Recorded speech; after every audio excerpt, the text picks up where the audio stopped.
요사이는 어떤 생각이 들었냐면, 투자 수익은, 기본적으로 투자 수익은 투자금 곱하기 수익률이잖아요, 이거는요. 그죠? 투자 수익이라고 한다면, 투자금 내가 1억인데 수익률이 10%다. 그러면 1,000만 원이 투자 수익이잖아요. 근데 대부분 우리는 어디에다가 초점을 맞추냐면, 여기다 초점을 맞춰요. 그죠? 수익률에 초점을 맞출 수밖에 없어요. 왜냐하면, 실제로 수익률은 공부예요, 공부. 그죠? 공부예요. 그럼 투자금은? 이게 돈이란 말이에요. 한계가 있는 거잖아요. 이거는 나를 갈아놓으면 이 수익률에 대한 공부는 어느 정도까지 돼요. 그래서 뭐 주식도 개별 주식을 나는 열심히 공부해가지고 투자를 할 거야. 그래서 개별 주식에 대해 공부 열심히 하시는 분들 되게 많잖아요. 그렇죠? 줄줄 깨고 있는 분들, 우리가 알지도 못하는 그런 기업에 대해서 영업이익이 얼마이고 뭐 매출이 그 전체적인 뭐 ROE가 뭐 얼마이고 뭐 이런 것들을 연구해서 요거는 지금 가치에 비해서 가격이 낮아. 그래도 이렇게 투자해도 기다리시는 분들도 많단 말이에요. 이게 공부를 통해 가지고 수익률을 올리려고 하는 분들도 있어요. 또는 뭐 ETF가 좀 더 안정적으로 수익률이 높다. 그래서 그쪽으로 공부하시는 분도 있고, 또는 주식이 아니라 채권을 언제 들어가야 되는 거지? 그 채권 중에서도 국채나 또는 회사채나 금융채 중에 지금 뭐가 좋지? 뭐 이런 생각을 가지고 계신 분들, 그리고 지금 고금리에서 그럼 뭘 살까? 앞으로는 하방이 많이 열려 있는데 그럼 뭘 살까? 이런 채권에 대한 공부를 하시는 분들도 있어요. 또는 부동산에서도 아파트를, 나는 내가 살고 있는 아파트 한 채가 있고 또 아파트를 한 채를 더 구입을 해서 얘를 가지고 임대를 놔서 임대 수익을 얻어봐야지, 이렇게도 공부하시는 분도 있어요. 그렇죠? 부동산은 또 아파트만이 아니라 땅도 있고 상가도 있고 어떤 분은 또 공장만 전문적으로 하시는 분들도 있어요. 그래, 우리가 대부분 공부하고 접근하려고 하는 쪽은 대부분 수익률 쪽이에요. 우리가 책을 읽거나 유튜브를 통해서 보는 것들은 대부분 저쪽이에요. 수익률 어떻게 올리지? 막 이런 거죠. 안전하면서도. 그러면서 뭐 리밸런싱이라든 의미가 나오고 포트폴리오에 대한 의미들도 나오고 그렇죠. 저도 그런 생각을 했어요. 수익률을 올리는 분들 어떻게 해서 수익률을 더 올릴까? 이런 부분에 대한 생각들을 많이 했는데, 결국은 경제뿐만이 아니라 세상 자체가 이렇게 평탄하게 움직이지 않잖아요. 평탄하게 움직이지가 않아요. 경제적 위기들은 거의 뭐 5년에 한 번, 뭐 10년에 한 번씩 큰 위기들이 왔다 갔다 하잖아요. 경제 자체적인 원인에 의해서도 움직이지만, 우리가 얼마 전에 2020년에 겪었던 코로나로 인한 이런 바이러스 때문에 세상이 출렁이기도 하잖아요. 전쟁에 의해서도 지금도 되게 불안한 상태에 놓여 있잖아요. 이런 것들이 늘 있다란 말이에요. 이러면 세상은 평탄한 세상에서 쭉 이렇게 가는 게 아니다라는 건 누구나 다 알고 있어요. 그러면 그것들은 무엇을 전제로 하냐면, 우리가 알고 있는 일반적인 수익률을 가지고는 대응이 안 되는 경우도 많다라는 거죠. 왜냐하면 모든 경제적인 문제나 모든 문제들은 예측하지 않은 것에서 터지는 거예요. 그렇죠? 우리가 알고 있는 블랙스완이라는 게 그렇잖아요.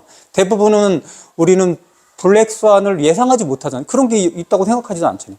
그렇기 때문에 그런 게 확 튀어나오면 블랙스완이구나라고 터졌을 때 알게 되는 거죠. 그래서 어마어마한 충격을 받거나 어마어마한 피해를 받게 되잖아요. 대부분의 큰 위기들은 그렇게 와요. 예상치 못한 곳에서. 그리고 앞으로는 더더욱 예상치 못한 일들이 되게 많아지는 거죠. 작은 것 하나 A, 작은 것 B 하고 합쳐지면 작은 것 C가 아니라 큰 Z가 나올 수도 있다라는 거예요. 왜냐하면 이 안에 너무 많은 것들이 연결되어 있다라는 거죠. 복잡게 이런 에서도 되게 많이 거론되고 있는 건데, 사람들은 이제 어떤 일이 일어났을 때 이게 무엇으로 인해서 일어나지 있는지 발견할 수가 없는 거예요. 밝혀낼 수도 없고. 그런 세상에 우리는 살고 있다는 거예요. 그럼 결국은 우리가 통제할 수 있는 건 뭐냐? 수익률에 대해서 통제할 수 있는 것들, 복리효과를 아무리 얘기를 해도 그거는 실제로 우리가 알고 있는 평균적으로 투자해서 얻을 수 있는 수익률은 대부분 5%에서 한 10% 내외일 거예요. 그 정도면은 아주 훌륭한 투자예요. 우리 은행에서 예적금 같은 경우 일반적으로 했을 때는 2%, 3% 정도잖아요. 특판인 경우는 4, 5% 정도까지 받는다고 하지만, 우리는 그러면 수익률을 공부해봤자 5%, 10%, 이게 적은 거는 아니에요. 적다라고 말씀드리는 건 아니지만, 그런 정도의 수익률을 받을 수밖에 없구나라고 하면, 또 하나 우리는 눈을 돌리지 않았던 부분, 그럼 왜 투자금을 얘기하지 않지? 어떤 주식책에서도 거치식 갖고 적립식을 이렇게 비교해주면서 거치식을 손을 드는 그런 책들은 별로 없어요. 그거는 실제로 복리효과를 누릴 때는 거치식이 훨씬 더 크죠, 당연히. 잠깐 예를 들면 거치식은 한 번에 1억 이렇게 넣는 거고, 적립식은 어떻게 돼? 매달 뭐 100만 원, 100만 원, 100만 원, 100만 원 이렇게 돼. 이거는 상대도 안 되는 거잖아요. 복리라는 게. 처음에 한 번에 텅 큰 돈으로 넣는 것보다. 그럼 거치식이 훨씬 더 위력적인 투자 방법인데 우리는 왜 그러면 거치식에 대한 것들을 생각을 못 하느냐. 아니 왜 거기에 대해서 곱하기 수익률만 생각하느냐. 그게 우리가 가지고 있는 한계라는 거죠. 왜냐하면 여기는 투자금이라는 건 내가 현금을 확보해야 되는 거예요. 현금을. 현금 확보하는 방법은 두 가지밖에 없어요. 뭐가 있죠? 대출과 순자본. 그렇죠? 순자본은 뭐예요? 나의 소득이잖아요. 소득에는 네 가지 정도가 있어요. 기본적으로 교과서적이지만 소득에는 네 가지가 있는데 우리가 제일 많이 한 64%, 65%가 종사하고 있는 우리가 벌고 있는 근로소득이라는 게 있잖아요. 그 다음에 뭐 아파트, 땅, 상가, 주식, 채권, 금, 뭐 이런 것들. 이런 투자를 통해서 돈을 버는 재산 투자가 있어요. 재산소득이라는 게 있잖아요. 재산소득. 그 다음에 뭐 삼성전자도 그렇고 이 앞에서 커피숍 하는 분들이 버는 그런 사업소득이라는 게 있어요. 나머지 이전소득이야 뭐 우리가 할 수 있는 게 아니잖아요. 이전소득의 대표적인 거는 국민연금이에요. 국민연금. 그러니까 어떤 특정한 나이가 되거나 특정 조건이 되면 지자체라든지 국가에서 지급해주는 그런 소득이 우리가 생각하는 이전소득이니까 이전소득은 우리가 할 수 있는 게 아니니까 좀 빼고 할 수 있는 부분도 있지만 이 세 가지 가지고 투자금을 늘릴 수 있어요. 우리 소득을 늘릴 수 있다는 거죠. 하나는 대출이라고 그랬어요. 하나는 우리가 소득을 더 늘리는 거예요. 소득에는 아까 우리가 늘릴 수 있는 거 근로소득, 재산소득, 그 다음에 사업소득이에요. 그럼 재산소득이라는 건 투자 부분이잖아요. 재산소득은 다시 일로 들어가는 백이에요. 재산소득은 투자소득이니까. 그럼 재산소득을 빼고 재산소득 빼고 우리가 접근할 수 있는 소득은 근로소득과 사업소득이라는 거죠.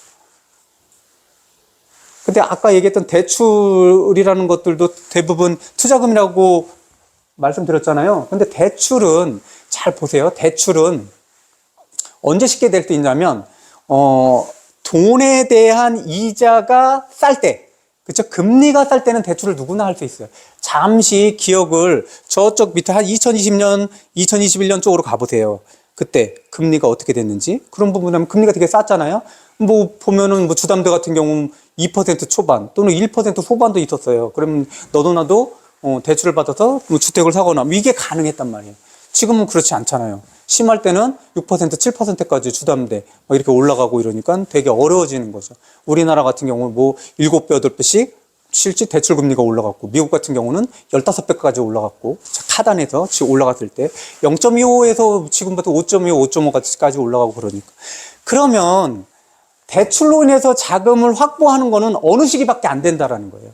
지금과 같은 이런 고금리 상황이 2년씩 넘어가게 되면 추가 대출 돼요?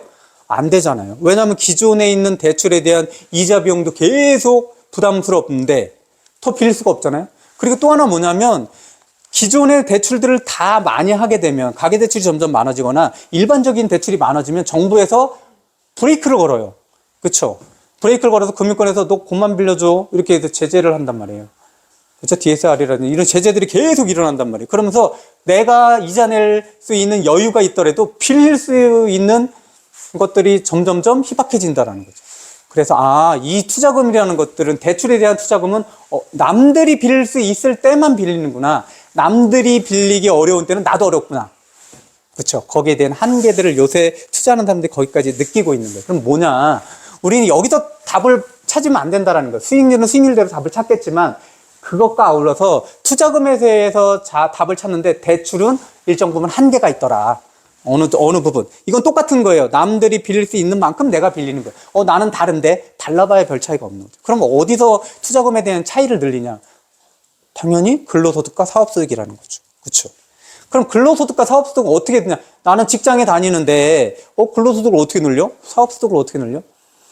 그게 뭐예요? 무엇과 연결되어 있는 거예요? 자기계발하고 연결되어 있는 거잖아요. 그렇죠? 나의 가치들을 얼마나 높게 올릴 수 있느냐라는 거예요. 그러니까 젊은 친구들이 지금은 한 직장에 그냥 목매지 않잖아요. 그래서 뭐 엔잡러라는 얘기들도 많은데 뭐 이런 것도 디지털 노마드라는 얘기들도 되게 많고 이런 부분들이 실제 내가 만약에 회사에 종사하지 않으면 나의 가치를 무한정으로 올려놓으면 높게 올려놓으면 그 가치를 누군가 구매해 줄 수 있는 고객과 연결을 해주는 거는 너무나 세고 셌다라는 거죠. 예전에는 내가 돈을 벌기 위해서는 내가 돈을 벌기 위해서 고객과 만나려면 중간에 뭐 어떤 단계를 거쳐야 돼요. 이게 미들맨인데 이런 것들, 이 중간에 있는 게 뭐냐면 나는 한 사람이잖아요. 내가 물건을 생산한다고 해도 이 내가 물건을 생산하는 사람들, 생산한 물건과 사람들을 연결해주는 뭔가가 있어야 돼요. 그렇죠. 그게 홍보를 담당했던 신문이 될 수도 있고 방송이 될 수도 있는 거고 홈쇼핑을 하는 사람도 될 수 있잖아요. 근데 지금은 일대 다수가 만날 수 있는 그런 도구들이 생겼다라는 거죠. 다시 아시다시피 여러 가지 뭐 SNS도 그렇고 그다음에 유튜브도 그렇고 앞으로는 이런 것들이 훨씬 더 많이 입체적인 것들을 바뀌어 나갈 거예요. 이런 상황이라면 결국은 이 투자금이 대출 말고 나의 능력들을 개발하는 쪽으로 가서 접근하는 게 가능하지 않을까라는 생각들을 해보는 거죠. 그래서 궁극적으로 투자 수익은 이쪽에 대한 공부는 당연히 해야 돼요. 이것들을 하고 나서 이렇게 이쪽을 봐야 되는 거예요. 이쪽 아무것도 안 하고 나서 이쪽에 접근할 수가 없어요. 왜냐하면 이쪽에 대한 공부가 여기에 대한 내 자신의 가치를 올리는 것도 포함하고 있잖아요. 그래서 당연히 그렇게 돼 있겠죠. 그래서 이 투자금 안에는 자기 자신에 대한 가치를 올리는 것이 반드시 들어가줘야 됩니다. 반드시.